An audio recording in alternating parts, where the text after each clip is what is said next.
دوستو السلام علیکم، میں ہوں زیاد۔ دوستو ایک ریاست کے بادشاہ نے ایک دفعہ اعلان کیا کہ صبح میرے محل کا مرکزی دروازہ جیسے ہی کھلے گا تو جو بھی شخص جسی چیز پر ہاتھ رکھے گا وہ چیز اسی کو ہی مل جائے گی۔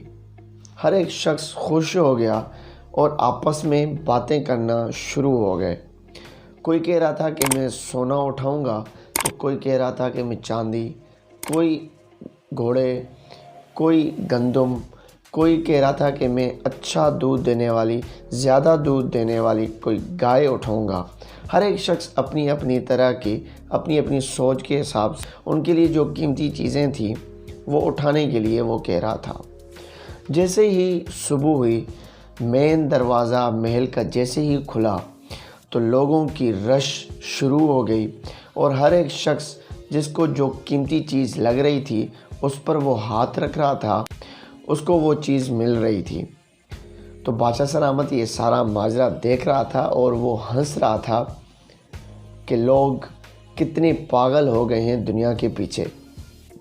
اور اسی دوران ایک شخص آہستہ آہستہ چلتا ہوا بادشاہ سلامت کے سامنے بیٹھ گیا اور اسی نے آرام سے بادشاہ کے ہاتھ پر ہاتھ رکھا۔ بادشاہ سلامت کا یہ کہا ہوا تھا کہ جو بھی شخص جس چیز پر ہاتھ رکھے گا وہ چیز اس کو مل جائے گی۔ اس شخص نے بادشاہ کے ہاتھ پر ہاتھ رکھا تو بادشاہ سلامت اس کو مل گیا۔ جیسے بادشاہ سلامت اس کو مل گیا تو جو بھی محل میں چیزیں پڑی ہوئی تھیں وہ بھی انہی کی ہو گئیں۔ دوستو بادشاہ سلامت نے سبھی کو موقع فراہم کیا لیکن سب نے غلطی کی۔ دوستو ٹھیک اسی طرح اس دنیا کو جس نے بنایا ہے، اس دنیا کا جو مالک ہے، وہ بھی ہمیں ہر روز موقع فراہم کرتا ہے، لیکن ہم سوچ کے، ہم عقل کے اندھے لوگ بن گئے ہیں۔